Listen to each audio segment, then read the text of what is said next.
Limitless Wrestling fans. Jon Alba here with the czar of Limitless Wrestling, Randy Carver. That's how you guys say it up there, right?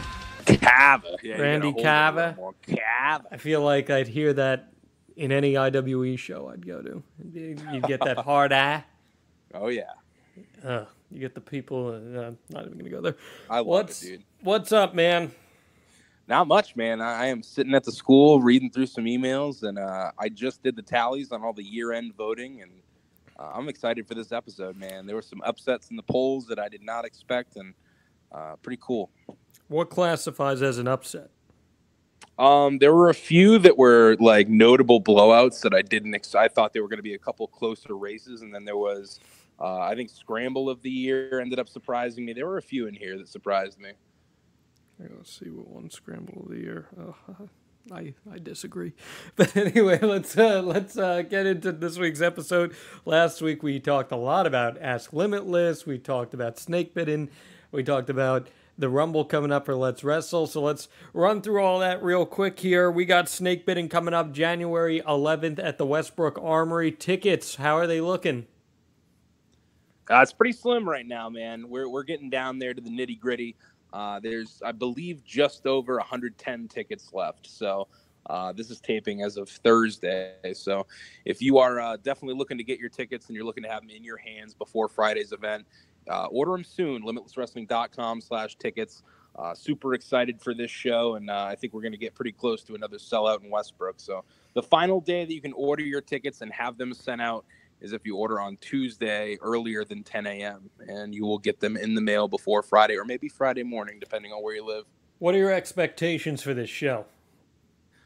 If looking at any of the past January shows is any indication, it's usually a really monumental event. It's the first event of 2019, so everyone's really looking to get off on the right foot and get a victory and try to get the momentum rolling in the new year. So I think we're going to see a lot of people really stepping up to the plate here. And, a lot of people have big opportunities who, may not have got, big singles matches or just big matches in general before. So, not to sound cliche, but it's a new year, new me kind of thing. It's a fresh feel for a card, in my opinion, from what we had last year. It's, I don't know, everyone's just looking to take a big step forward and get that momentum rolling this year. And this is the opportunity to do it. We have a lot of opportunities for people to step the fuck up this year and really earn a place in Limitless Wrestling. So this is the time to do it. What's your New Year's resolution for Limitless? I don't know, man. I didn't really pick one out. I guess just have fun and continuing to have fun this year, because I really ended last year, honestly, having a lot of fun with this. And I think if myself and, people on the show are having fun, I think that definitely translates to the fans having fun. And I just want to continue to have, wrestling parties, honestly. Well, if you want to see some of that fun, go check out the year in review video that Harry put together that Limitless shared. Pretty awesome. I had goosebumps, honestly, watching that. I think that's some of Harry's best work, and I think he continues to outdo himself. That was amazing. I really enjoy that video. Yeah, we're talking about shows in January here. January and wrestling really do go hand in hand. Some of the biggest events in pro wrestling go down in January. Not just this Snakebitten show. You got the Rumble coming up for Let's Wrestle, and for WWE, the Royal Rumble. You got the Tokyo Dome show coming up. Wrestle Kingdom is in a few hours as we tape this. It's a pretty big month for this. Any memories as a kid, some of those January shows with wrestling? Yeah, absolutely, because at a lot of the local independents that I would go to and follow thoroughly, which was, NAWA into IWE, there was always the Rumble show usually in January. It was they would either do the King of New England Rumble in December, and then they would do a Lethal Lottery Battle Royal sometimes in January. So regardless, around Rumble season, you were always getting some kind of Rumble. But I think January, it's for a lot of companies, you really do want to start the new year on the right foot. And, promotions now more than ever, because independent wrestling is in such a boom period right now.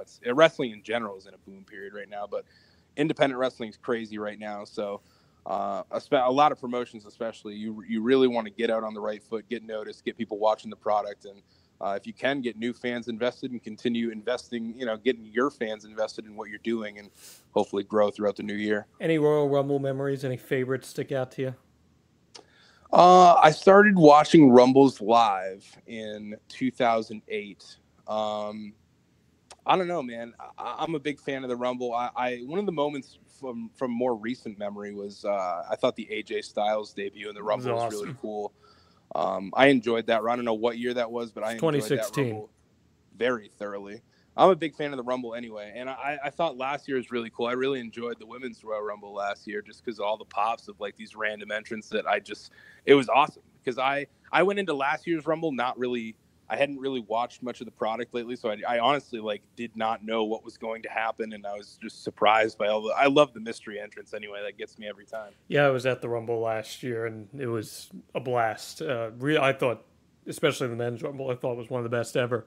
But, over on Living the Gimmick, the other podcast, which you can sign up for that Patreon at patreon.com/Living the Gimmick, we just put up our poll for our watch along this month, and it's Royal Rumbles.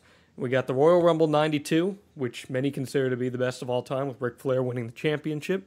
We got the Royal Rumble 1998, which is the Three Faces of Foley Rumble. We've got the Royal Rumble 2002, when Maven eliminates The Undertaker. And we got the 2015 Rumble, which I was at, which is considered to be one of the worst Rumbles ever. When The Rock comes out and endorses Roman Reigns. It's the night that everyone hated Roman Reigns. So you can cast your vote at the LTG podcast. Which one would you vote for there? Jeez, I'd almost want to hear the bad one. Yeah, right. I was there for that too. My preference. I was at that show as well, and the one positive about that show, it's got that triple threat between Brock Lesnar, Seth Rollins, and John Cena, which might be the greatest triple threat in the history of wrestling. That's a heck of a match. It's outstanding. You know what a match I like from Rumble history? I believe it's 2007. Someone can correct me if I'm wrong, but Cena and Umaga in the last. Oh my God, dude! Absolutely, dude, yeah. Legit, one of my favorite matches, like as a kid. Legitimately, I think Harry posted something about it the other day. I love that. It's one of WWE's last brutal matches because they were PG by the next year. Man, I mean, he chokes him out with the rope. It's a visual, and man, Umaga could go. Those Samoans.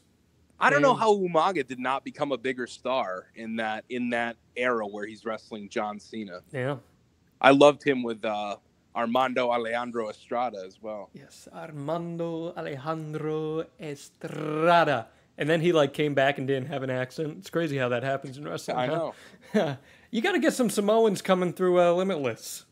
We'll get there. There's a guy named Jacob Fatu who's very impressive. I've been sent a few matches of his, so who knows, man? 2019 is just starting. Well, my point here is that January is a big month for wrestling, and Snakebitten is no exception as we roll through this card. Some stuff you did announce this past week, and I think this is the one that we may as well start with here. We talked a lot about Chris Dickinson the past few episodes and how he's kind of one win away from being on that Mount Rushmore. Well, he's got a great chance to cement his name there because he's got the debuting Simon Grimm. How'd you pull this one off? Simon Grimm has actually been a guy who we've been trying to get into Limitless for quite some time. He's been in touch I've at least been talking to him for 6 months. And a legit tough guy. Yeah, legitimately. I've been loving his work lately in MLW. He actually just recently faced Ace Romero on a recent episode. And just really cool stuff. I'm very big on watching guys, how they kind of reinvent themselves, going from maybe a WWE or NXT situation back to the independents. And it's been very cool to see how Simon Grimm has really, transitioned out of Simon Gotch. He's Simon Grimm, and it's a whole new character, a whole new attitude. And it's very cool to see guys who can do that and pull that off well. So I'm very excited, and I think his style with Chris Dickinson, I can't describe it any better than a super fight. I'm very excited for that one. I'm gonna sit and watch. Maybe I'll sit on commentary for that one because that'll be a fun one to watch. It'll be quite stiff if I had to guess. One you're stoked for: Amazing Red and Anthony Gangone versus Private Party. Yeah, I'm very excited for this one as well. Amazing Red has been a guy who I've legitimately been trying to book since the first show. Well, you said, I think a while back, you said he's one of the first guys you watched in wrestling that you just fell in love with. Yeah, because he was just so captivating, still is. But I watched a lot of his early Ring of Honor stuff into Impact Wrestling stuff. And he the was dude's amazing just, in TNA. He was amazing in TNA. He's an innovator, man. Like, it's just insane to go back and look at like 2002, 2003 and look at the shit he was doing. It's just like, it's stuff guys aren't even doing now. Like, it's lunatic stuff. So I'm very excited to finally get him in. Fun fact, he was originally slated to wrestle Scott Wilde on the first ever Limitless Wrestling show before it fell through. So happy to get him up here. Anthony Gangone is a dude who I've been meaning to get back for quite some time, and it really fits in well because the House of Gangone, Anthony Gangone and Amazing Red, very interesting tag team. I've never obviously seen them live, but from the videos and just knowing their styles previously, just seems like such a fun team. And for them to collide with Private Party, who are, a lot of people don't know, they're Limitless originals, really. They've been, Isaiah Cassidy was on the first ever show. Mark Quinn teaming with Isaiah Cassidy was done a lot throughout the first year. So I'm very excited to have them back. And it's a House of Glory showcase. For those who don't know, Amazing Red actually trained the other 3 members of this match. So pretty cool. Tattoo versus rematch. The Dream Team versus Kevin Blackwood and Harlow O'Hara. Any updates on this Tattoo situation? So I am actually meeting up with Danger Kid, and we have been prompted by Stokely Hathaway to go to Three Graces Tattoo tomorrow in Bangor. And we're going to sit down with Baron, who is the tattoo artist who will be coming to the show, bringing a mobile setup in case Kevin Blackwood loses. So I think tomorrow will be the day that I can finally see the Dream Team logo all sketched out the way Stokely wants it. And we'll probably release a picture of that to the fans so they can see what Kevin Blackwood could be expecting. And I don't know, you should Photoshop it on him. Yeah, I mean, I'm very interested. I'm just very interested to see this one play out. I don't think there's ever been a tattoo match in pro wrestling history. So be very interesting. And we're going to see if Kevin Blackwood finally gets his one-on-one rematch with Stokely banned, or he's going to get another bad tattoo. And I'm not saying he has bad tattoos. He said it himself, not me. So, speaking of Danger Kid, the Mainstay Posse in action versus the Thick Boys and Puff. Thick Boys and Puff trying to get back on the same page here as they take flight against the most innovative team in Limitless Wrestling. Yeah. Puff, I think. See, I don't know really what it takes to qualify as a thick boy. Like, I can guess. Well, quite literally, he's a thick boy. Right. He is, but he's not a thick boy. You know what I mean? So it's going to be very interesting to see how they mesh, because we've never seen this as a trio. This is the first time that Puff is really getting the privilege to team with the Thick Boys, and we saw last time with the I don't know if it was hard cider or I'm not really sure. It looked like hard seltzer. It wasn't beer. It wasn't a brewski. So Puff got that wrong, but he went on later in the night, won the 6-man scramble, and they came out with a brewski right for Puff. So it looked like that he kind of got that acceptance into the Thick Boys, but it's not official. But maybe if they can beat the Mainstay Posse, who's on a 3-match winning streak in Limitless Wrestling, maybe he earns that denim jacket. He earns that spot in the Thick Boys. So it's not Thick Boys and Puff anymore. It might be the Thick Boys. What's wrong with the foo-foo drink? What's wrong with what? What's wrong with a foo-foo drink? Dude, I don't know. I'm not a thick boy, so I can't answer that. That would be a Silver or Freddy question. Joey Eastman probably enjoys hard seltzer. I would almost put money on that. And drinking it with a little umbrella in it too. Josh Briggs versus the apex of agility, Andrew Everett. This is going to be a styles clash. Yeah, and anyone who follows Limitless Wrestling knows that I am a huge fan of having some styles clashes on shows, just because I think they create such a neat element for a match. It almost like, some things like this make it feel like Masato Tanaka and Mike Awesome. Like it almost, some of these matches have that feel of that, just, it seems very lopsided, but I look at Darby Allin and Ace Romero from No Control, which was a hell of a match. And that, Ace Romero is, 3 times Darby Allin's size, maybe more. Yep. I don't know. I'm a big fan of these mismatches. I think, especially for maybe a fan attending their first show, I think it's crazy to see, like, for sure, someone like a 6'8" Josh Briggs standing across the ring from maybe a 5'10" Andrew Everett, and, probably a weight difference of maybe 50 pounds. And, they're going to be sitting in that chair like, man, Andrew Everett's about to get fucked up. And then they realize, Andrew Everett's one of the craziest high flyers going today. And he turns evasion into offense in the blink of an eye. So very interesting matchup. Josh Briggs obviously looking to get back on the right track after being tapped out by Chris Dickinson in November. And Andrew Everett, now a free agent, no longer with Impact Wrestling. He's an independent wrestler once again. And he's looking to really make a name in independent wrestling and in Limitless Wrestling. And he could do that by beating Josh Briggs. So's your boy DJZ. Yeah, DJZ, Trevor Lee. I saw a few guys leaving Impact Wrestling and becoming free agents. Good for them. It's the year to do it. Yes, it is. More on that later. You're going to have a scramble as per usual. The participants are going to be announced Monday, correct? Yes, that is correct. So that'll be the last match announcement going into the show. So be looking for that Monday night. Well, how about we make a match announcement right now? Yeah, I guess so. I got a bunch of messages today from Brett Domino, who was, kind of bitching me up and down as he normally does because he didn't have a match booked, or he's mad about who he's wrestling, or he's mad that he's not on the poster. Brett's a little whiny, but we're gonna give Brett his opportunity. He's due for one. He's had a rough go of it. Obviously, he tried to accept Josh Briggs' open challenge in September. That did not pan out for him. So now he accepted Ace Romero's too, didn't he? What's that? Didn't he accept Ace Romero's challenge too earlier in the year? So that was kind of officially unofficial because he came out and technically there was a match. There was a match. The bell, but he was not the actual pick of Anthony Green. So the ref was premature in ringing the bell. It was just, it was a match that happened, but it wasn't the match. Regardless, rough go of it this year. So now Brett Domino is going to host the Brett Domino Open Challenge this coming Friday, probably when you listen to this, at Snakebitten. So the floor is his, man. We've seen some crazy acceptances of open challenges, so I hope Brett's ready. Yeah.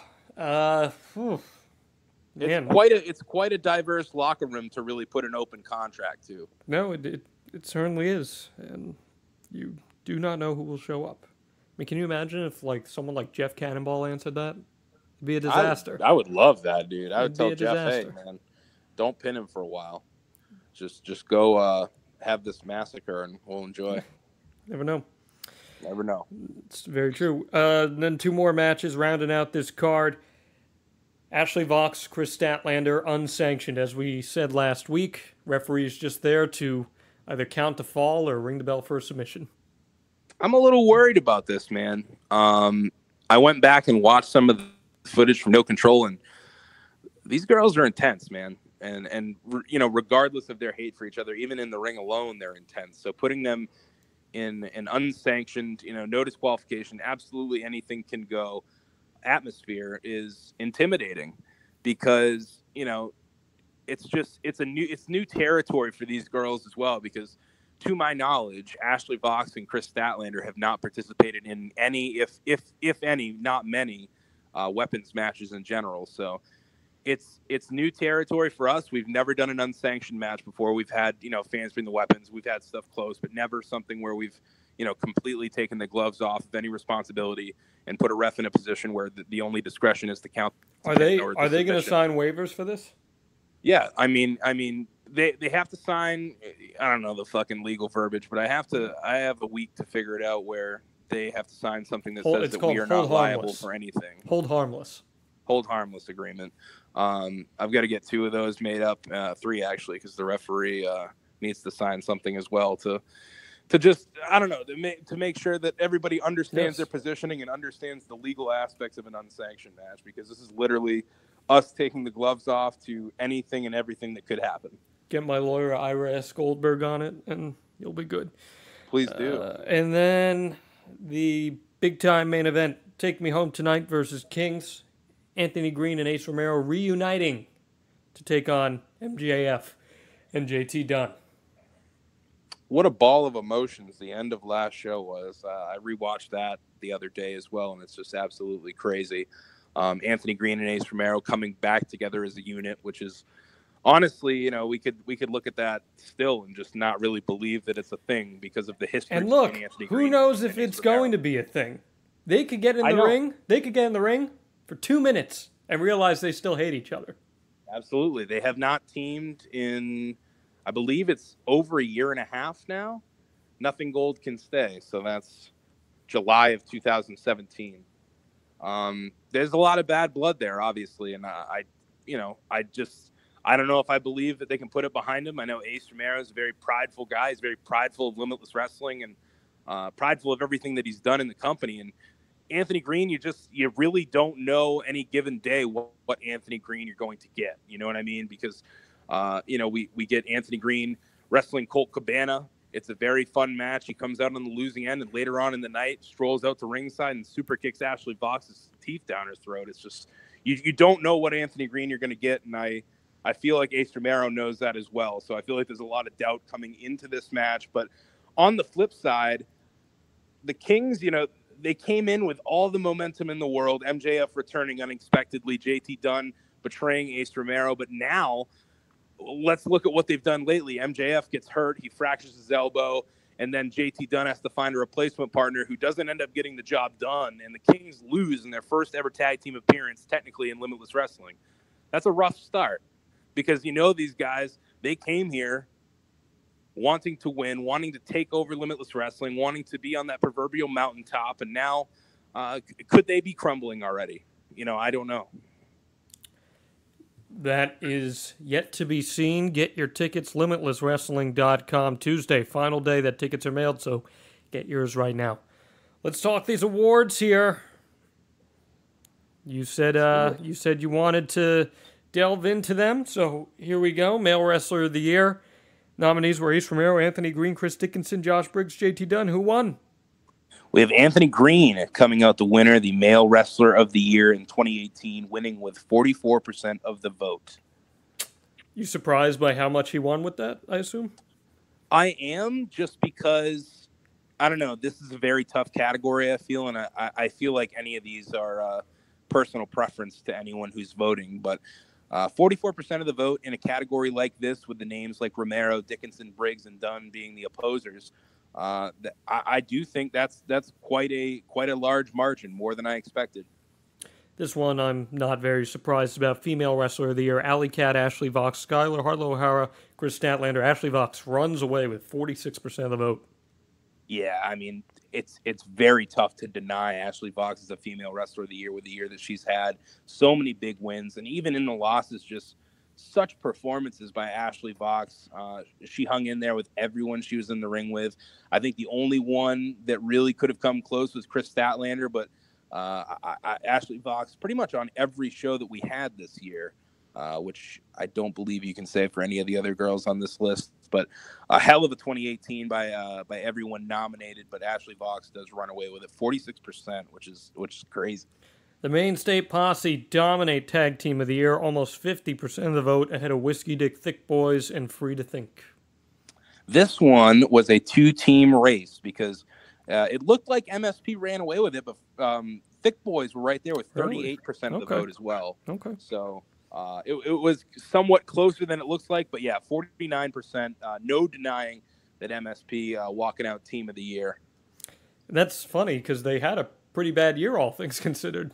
They did, and that's where I look at it as like personal preference, because I think if you really break it down wins and losses wise, I think there's no denying the Thick Boys, in my opinion. But Main State Posse, it's for some people, what have you done lately? And lately, beating Free to Think, beating Massage Envy and CPA, beating Team Chikara, that's 3 huge wins to end the year. So I definitely understand people rolling with the Main State Posse for this. Match of the Year. This one I'm a little surprised about. Only because, maybe it won because it was so fresh, but it was excellent. Anthony Green versus Ashley Vox is your match of the year with 31% of the vote. It beats Ace Romero versus Anthony Green versus Josh Briggs versus JT Dunn. It beats the Limitless versus the World Trios match, which I told you last week was my vote. It beats Dickinson versus Cage. It beats Briggs versus Hart. And it beats LAX versus Kings from November as well. This, I believe, was the closest category in this one. Actually switched leaders a couple different times early on. Ace Romero, Anthony Green, Josh Briggs, JT Dunn from January hung in there. That match ended with 28% of the vote compared to Anthony Green and Vox with 31%. I don't know, man, because this, honestly, looking at this list, it would have come down to the 4-way and that match for me. I think I would have gone with AG and Vox as well. I don't know if there's been such a crazy crowd engagement as that match was. Well, I told you I would have gone with the JT Dunn versus Anthony Green hardcore match. Yeah, and that one didn't even make the cut. There were a few that people asked about that didn't make the cut, and it's tough to narrow them down. You know what I mean? But 31% of the vote going to AG and Vox, and a hell of a match to win match of the year, honestly. Yep. Breakout star of the year: Ashley Vox, Alley Cat, Brett Domino, Christian Casanova, Kevin Blackwood, Puff. This was a no-doubter for me. My pick won, but not by as much as I thought he would. Christian Casanova. Yeah, Christian Casanova with 30% of the vote winning this one. Ashley Vox was right there, as was Kevin Blackwood. I believe they were both in the 20s, but Christian Casanova still won it by a good margin, and understandably so, man. Christian is a really cool story, especially for people who have been following Limitless for a long time or people who have really dove back into our history. Christian was on the very first Limitless Wrestling show. He was the Thriller of New England, Christian Casanova, and he was on every event for the first year, and then he was gone for over a year. He comes back in November of last year, 2017, and then just really runs roughshod this year with the Dream Team. Being added to Stokely Hathaway's supergroup, and I think it really took him to the next level. And, we saw him in big-time matches with Brody King. He made it to the finals of the Vacation Land Cup this year, and I only think 2019 is going to be bigger for Killanova, Christian Casanova. God, you tell me. You talk about matches that tore the house down. Brody King and Christian Casanova certainly did as well. That was a hell of a match. Biggest POS. You know what that stands for. Brett Domino, Casanova, Joey Eastman, Stokely Hathaway, MJF, JT Dunn. MJF takes the win here with 37%. Very deserving award from Maxwell. I'm surprised he didn't win it by more, honestly, but it was very close. I don't know, man. Was it him and Eastman? It was him. Okay, I was going to say. Domino made a last second push. Yeah, I was going to say, though, Eastman, I mean, it's very rare in wrestling that just one line from a wrestler sticks forever. And I think Shitweasel's forever going to be Joey Eastman's nickname in Limitless Wrestling. So 100%. So Joey Eastman was very close. I think he ended with 31% compared to MJF's 37%. But I think this is another one, personal preference. I think if you were, I think I said it last week, if you're like a big time, MSP fan and supporter, you fucking hate Joey Eastman. Like, there's nothing that you like about that guy. But MJF, for the year and the turmoil that we went through with MJF, I think he's very deserving to take home that award, and I cannot wait to let him know. I don't think he'll care, quite frankly. In fact, I don't think so. He might be honored that he won something, so I don't think it really matters to him. I don't think so either. Newcomer of the year, my pick one big. Brody King runs away with this over Daniel Garcia, Eli Everfly, Harlow O'Hara, Kevin Blackwood, and Puff. Yeah, this one wasn't even close, man, and understandably so. Brody King, really, to me, a wrestler who really fit in with the Limitless atmosphere, and he was someone that the fans took to almost immediately, and he just, he just was a dude. Like, he's an awesome dude in real life, awesome dude in the ring.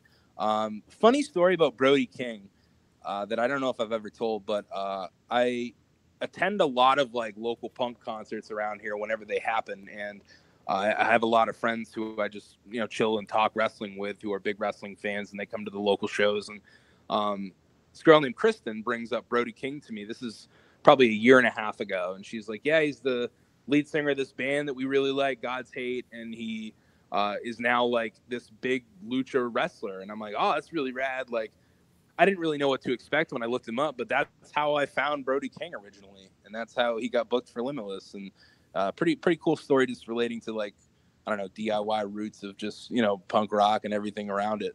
That's how we came in touch with Brody King. So pretty cool. I'm going to make a bold prediction for you, Randy. You ready for this? Yeah.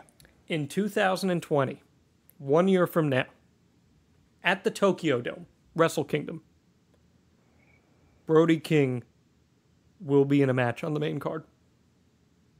I could definitely see that. I think that'd be awesome. I think Brody, if he ever gets like any kind of shot really in Japan, I think he can become a star there if he wants. From the moment you brought him in, I said this to you. I remember distinctly saying this to you. I said that guy is going to be a big star. So I'm not surprised to see him win Newcomer of the Year here. I'm glad. I think, and I'm excited for him this year, honestly. I'm excited to see what he does with Ring of Honor.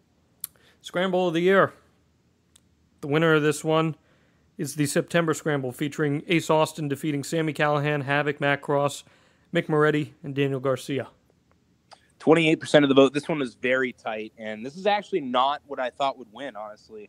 Second place was the July Scramble from the Vacation Land Cup, one that you know all too well.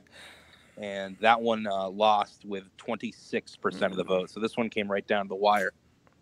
My gerrymandering didn't work.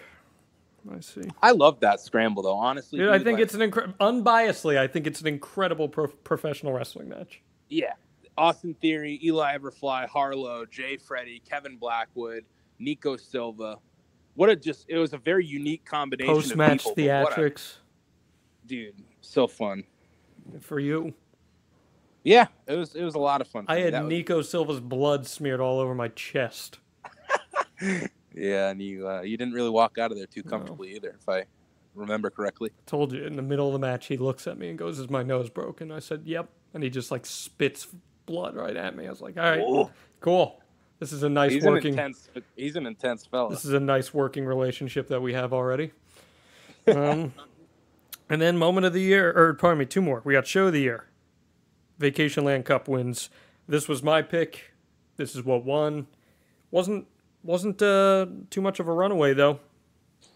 No, 27%. No Control coming in second with 25%. So this was another one that was within 2% of a tie or a lead change. But Vacation Land Cup, I think we're going to remember the 2018 Vacation Land Cup for a long time. I think that's really one of those cornerstone shows of Limitless Wrestling, especially for last year, obviously. And I think in our history, because just obviously we'll get to Moment of the Year, which ties into this. Oh, there you go. Tell us what the Moment of the Year is.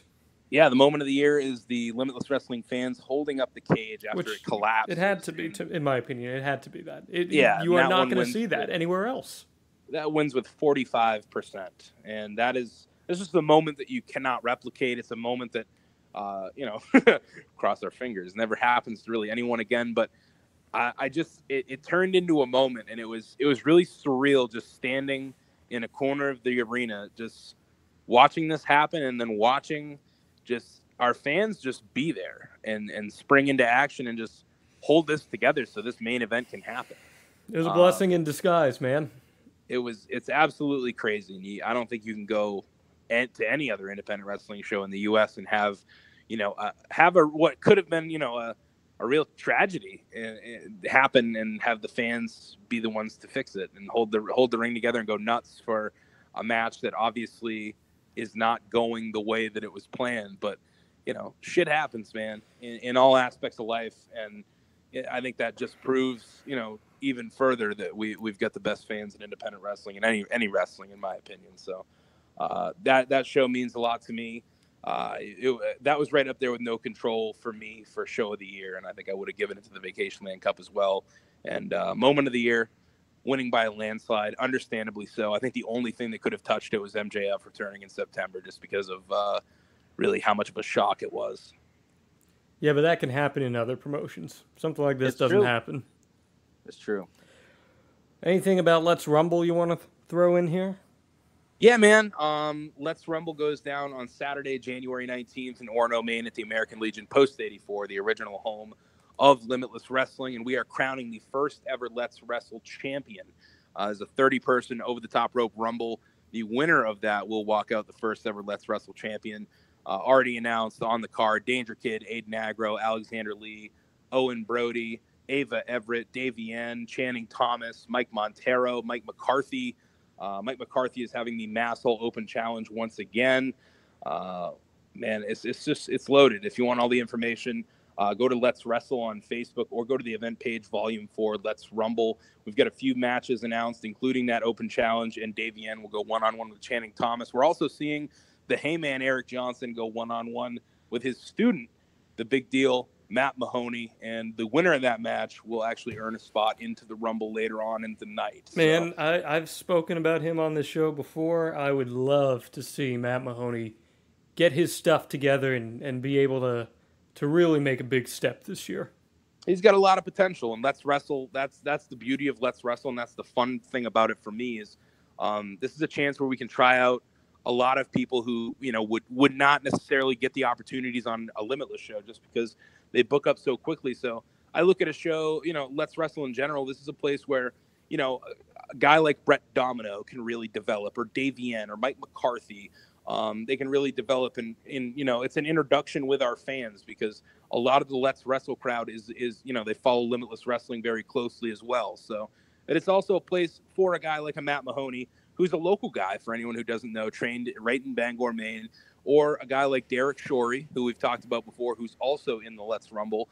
It gives them a chance to really try to, make a run at this and make a run at doing something cool in Let's Wrestle and maybe progressing on to Limitless Wrestling.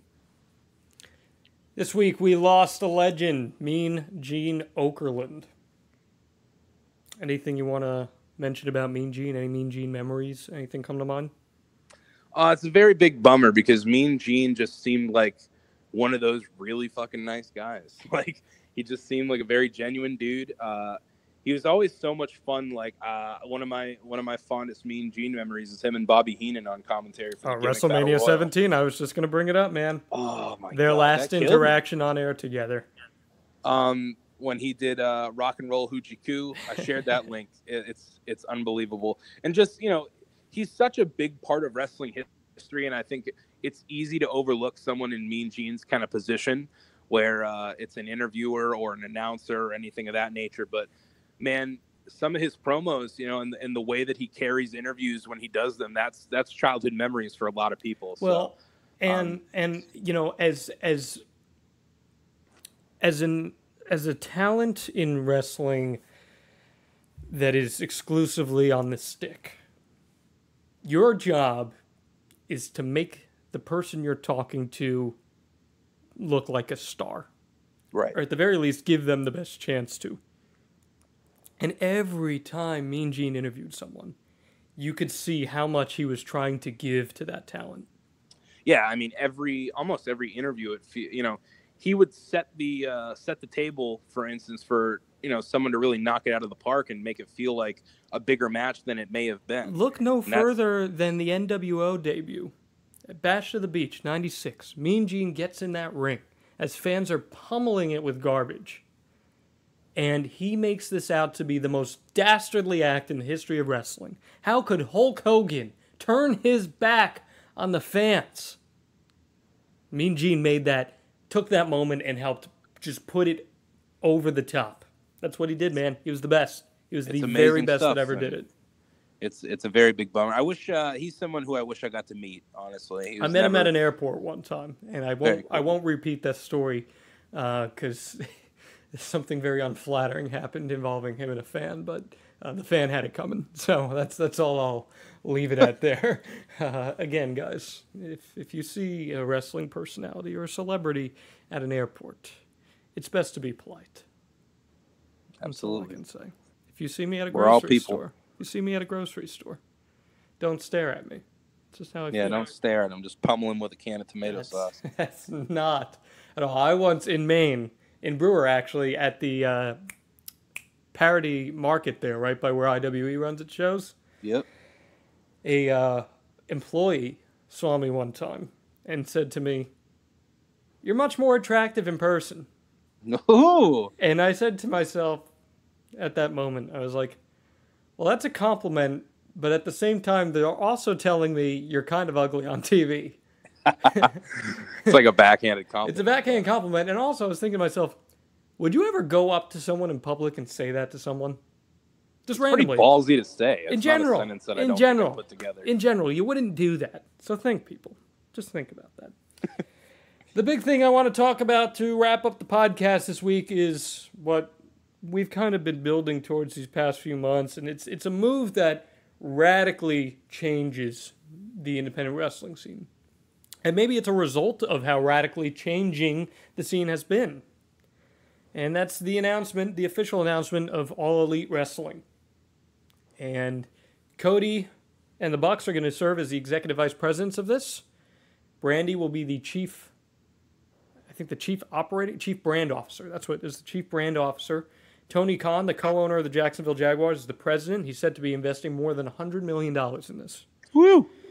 And they are set to do a rally in Jacksonville that I will be providing coverage of at Jon Alba at the LTG Podcast. Find it on Twitter. I will be at this rally in Jacksonville. So if you're in the area, come say hey. That will be January 8th. They will be announcing Double or Nothing, the sequel to All In. When you hear this news, Randy, as a promoter, what's going through your head?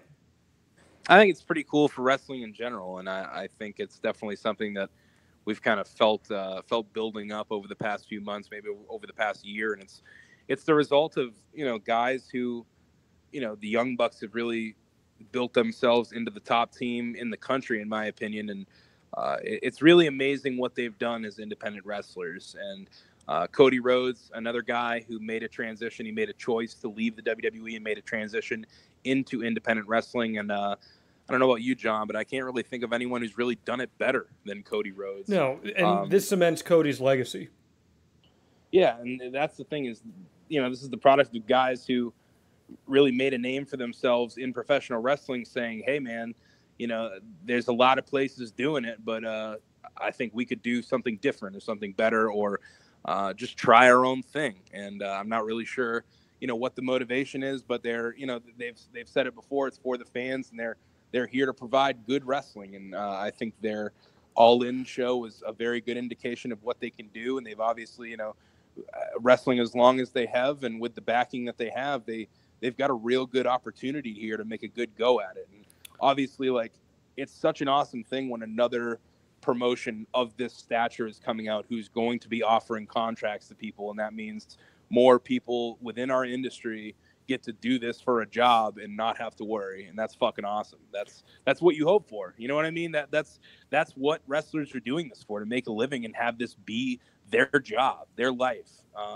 So very cool stuff, and I'm very interested to see what they're going to do this year and beyond that.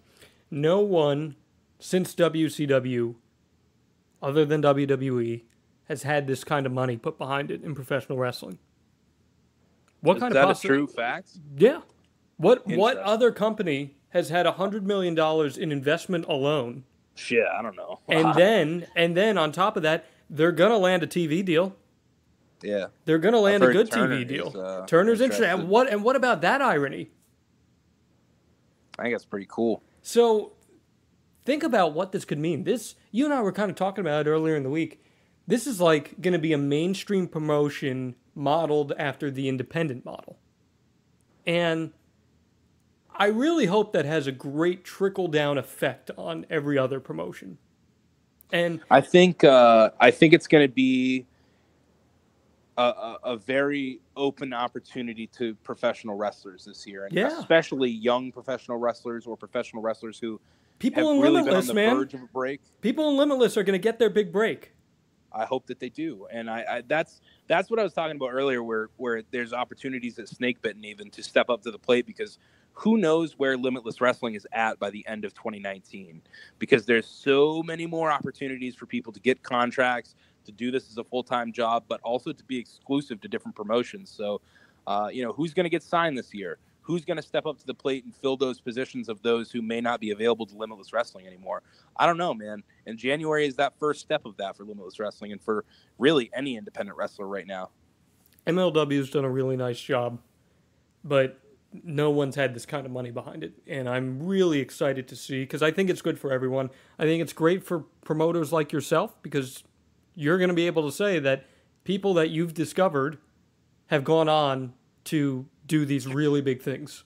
It's just fucking exciting, man. Yeah. It's exciting for the talent in Limitless right now to think of where they could go. And it's also exciting for me to just get my ass back into gear and say, who's next up? Yeah. Who's the next guy who's getting the call to come onto a Limitless show and prove their worth and prove to these fans that they should be brought back. It's an exciting time. Like I said, I'll be at that rally in Jacksonville. Follow me on Twitter at Jon Alba. And I'll be giving you some coverage of it. It's going to be, in my opinion, one of the true transformative events that we're going to experience over the course of these next few years. So let's talk about the rally next week. Yeah. We'll. I've got a pretty crazy slate next week too, but we'll make it work at some point. And I'm excited, man. I'm real excited. It's a good time to be a pro wrestling fan. Don't shy away from it. Embrace it. This is a good time. And you'll have a great time if you head over to Snakebitten January 11th. LimitlessWrestling.com for the remainder of your tickets. You'll have a good time if you head to Let's Rumble. It's going to be awesome. Because you never know who's going to show up. Don't play. Don't play, man. You know, I was banned from Limitless Wrestling. No one said anything about Let's Wrestle. I mean, that's true, but if you're going to be there, just let's say be it. real. Don't play me. Let's be real. If I were to, hypothetically speaking, show up in Orono, Maine, I'd be the biggest freaking babyface on that show, okay? Those people love me. Okay, brother. You know what my theme says. I'm the jack of many things, but when I step into the ring, I am the king. Never know, folks. Let's Rumble, January 19th. It's going to be great. For Randy Carver, I'm Jon Alba. We will see you next time.